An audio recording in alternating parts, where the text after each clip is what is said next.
Dahil sa matinding selos, nagawang sirain ng asawa ng OFW na ito yung kanyang cellphone at ang matindi pa dyan, sinira at pinunit ang kanyang plane ticket. Tapos, pinunit din ang kanyang passport. So, ang ending, hindi na siya makakalipad dahil sirang-sira na ang kanyang mga dokumentos. Kaya panoorin natin kung paano humagulgol si kababayan nating OFW na ito na papunta sana sa Kuwait para magtrabaho.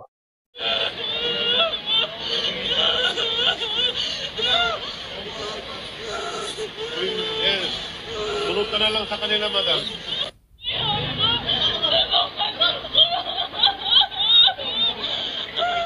Ma'am, para sa taas. Yan mo lang sa taas, ma'am.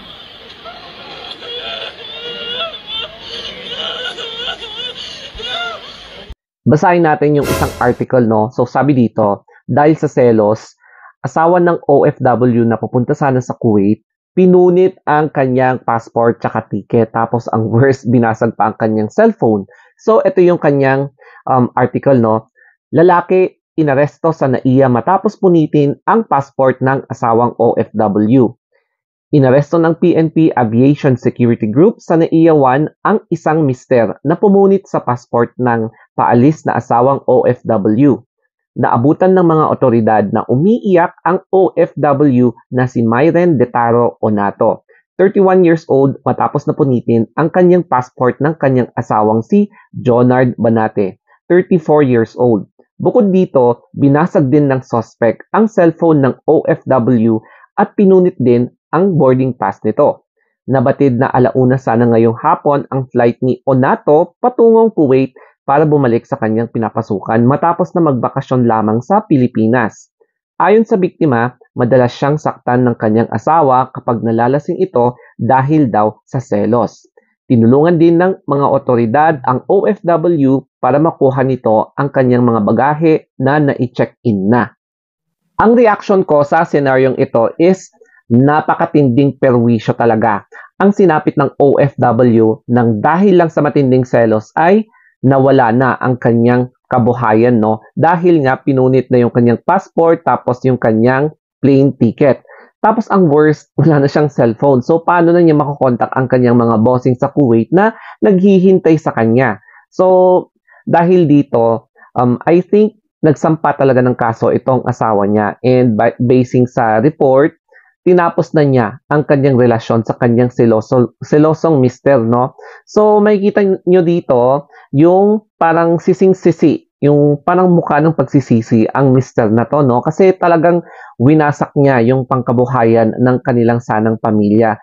Kaya lang, hindi na yun mangyayari kasi naghiwalay na sila and mahaharap siya sa mga patong-patong na kaso. So, ang mga posibleng mahaharap ni mister ay violence against women.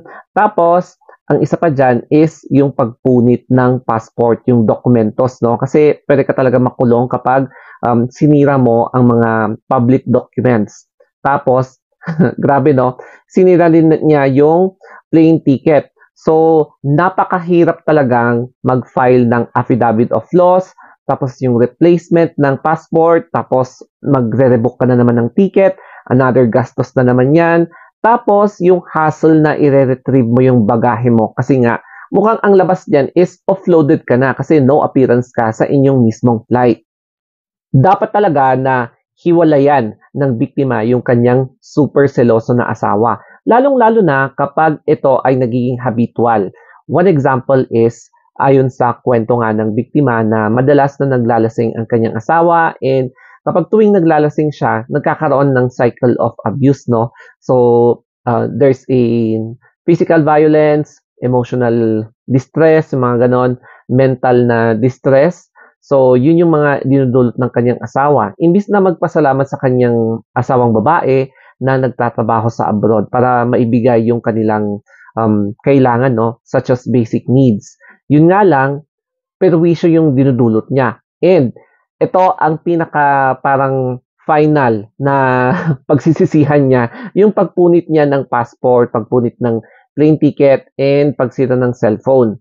So, the possibilities na gagawin ng biktima is, number 1, yung pag-renew ng passport. the fastest way is 2 weeks. Yun yung rush. Tapos, di ba yung regular lang ng processing will take 1 month. So, since parang nasira na nga yung passport niya, so may replacement. Siguro, yung reason for replacement is, yun nga, napunit, reasonable siguro, tapos may video na evidence. So, mapapagbigyan ang OFW na babae.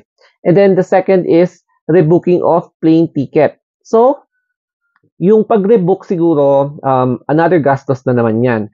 Kasi ang labas is parang same din sa offload, no? Dahil, ayun na nga, sinira talaga ng asawa ng babae. Tapos ang third na gagawin niya is, baka pwedeng pakiusapan yung employer. And kapag mabait naman yung employer at mahaba yung pasensya, swerte ni ate, no? Kasi at least reasonable siguro yung rason niya kung bakit na-delay or bakit hindi siya nakapunta agad. Pero kapag medyo stricto yung employer at hindi makapaghintay, marami naman sigurong ibang employer na pwedeng pasukan ng misis na ito, no? And ganito ka-hassle yung ginawang kagagahan ng lalaking ito at another gastos naman ang gagawin ni ate. So, mangungutong na naman siya ng pera. So, hindi ko alam kung saan siya mag-i-stay kasi nga mag-aantay pa siya ng 2 weeks. And I'm not sure kung matutulungan siya ng DFA para mas mapapabilis pa yung pag-process ng kanyang passport. So, yun yung mga consequences kapag ganito yung asawa mo. So, definitely, tama lang ang ginawa ng biktimang babae na hiwalayan na niya talaga totally ang kanyang mapang-abusong asawa. Kaya, ang big lesson sa video na ito is kilalanin mo muna ang mapapangasawa mo bago ka magbitaw ng yes na magsasama kayo forever. Kasi minsan may mga hindi tayo ini-expect na mga ugali ng ating partner na medyo magugulat na tayo sa huli, no? Lalong-lalo na kapag ikinasal na tayo. So kagaya na nangyari ni ate, in which wag din naman natin siyang i-blame kung ganon pala yung ugali ng kanyang mister. So, yun yung importante, no? Para hindi natin pagsisihan yung pagpili ng maling tao. Una pa lang, dapat tinutuklasan mo na kung ano yung meron siya, such as yung kanyang strengths o kaya yung mga weakness. Especially kapag hindi mo masyadong napapansin na may something pala. So, importante na investigate mo muna bago ka mag-confirm or bago ka pumasok sa isang bagay na pagsisisihan mo sa huli. So, yes, siguro may nakaka-relate dito, pero syempre, ma-appreciate mo na lang or maiintindihan mo na lang kapag na-experience mo firsthand. Okay, so sana may natutunan kayo dito sa video, especially sa pag-decide kung siya na nga ba talaga yung forever mo. Okay, so that's it guys. Thank you and have a wonderful day.